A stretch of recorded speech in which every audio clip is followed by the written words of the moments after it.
Milwaukee's been on a road trip. On this West Coast road trip, they beat Denver the other night in the battle of the MVPs with Antetokounmpo and Jokic and everything, and they barely lost the game last night. The Phoenix game, it was a pretty good game. Also, watched most of that game. Drew Holiday right now out with health safety protocols, but we know how they've looked once he comes back. Yep. How do you feel about Milwaukee right now? And do we think that they're ready to take that next step? And are they shaping up like they're really ready to get out this East right now? Or is it still kind of too early to tell? Oh no, they're gonna get out the East, but Drew Holiday is the difference. That's my pick. That's all you see. Drew Holiday has proven that point. He was the piece. I disagree with that, but yes. I mean, Drew Holiday is it for me, bro.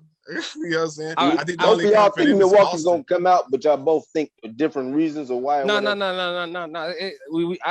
I got Milwaukee winning. He got Milwaukee winning the East. I got Milwaukee winning the East, but I partially agree. Like Drew Holiday is the difference, but I think you also got to consider Bobby Portis, who's having an amazing season off the bench from Milwaukee. So is Brent Forbes, who's starting to develop his ability to shoot off the dribble. Dante DiVincenzo and Pat Connaughton have stepped their games up. I told y'all before, Chris Middleton, I throw the cape on for him to make sure he's an all-star this year with the season he's been having. Mm-hmm. And then Giannis is actually, and just recently, Giannis is starting to play like an MVP again, I think. I know he still got the MVP numbers, but he's really finally starting to look like MVP again. So I just think Milwaukee, on top of that, with Brooklyn not really having a lot of second unit depth, which probably won't matter in the playoffs because they'll probably just go with Harden with that second unit.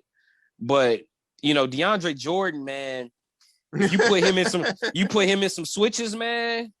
It's a long game. It's gonna be a long series. If he got to get out there, if you put DeAndre Jordan in a switch, and he got to get out there and guard a Middleton, a Giannis, a DiVincenzo, any of them dudes off screen. It's a wrap for them, bro. And then he's got to guard Brook Lopez, who's been shooting the ball very well. So pretty much the same problem Marc Gasol had like 2 years ago in the Eastern Conference Finals. Expect DeAndre Jordan to probably have that same issue if they meet Brooklyn.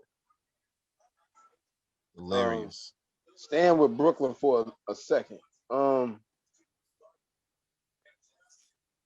We see the lack, or we see the optional defense. We know they had the tough defensive night. I mean, who did the Pistons? That's who they lost to the other night. And we heard Kyrie really going off after the game saying that nobody sacrificed all this time to just be average and this, that, and the third. And then they had a really good game against Indiana. We know that was one game. This is, like I said, this is also Steve Nash's first year as coaching. It's a lot of talent.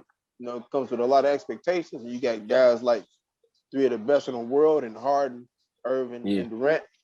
Yeah. But defensively, is Steve Nash, is this something that he can do is there a defensive coach on this staff, or what can they do defensively to really? They had a great performance for the first half last night against Indiana. It is Indiana, but I guess the effort and everything was still there.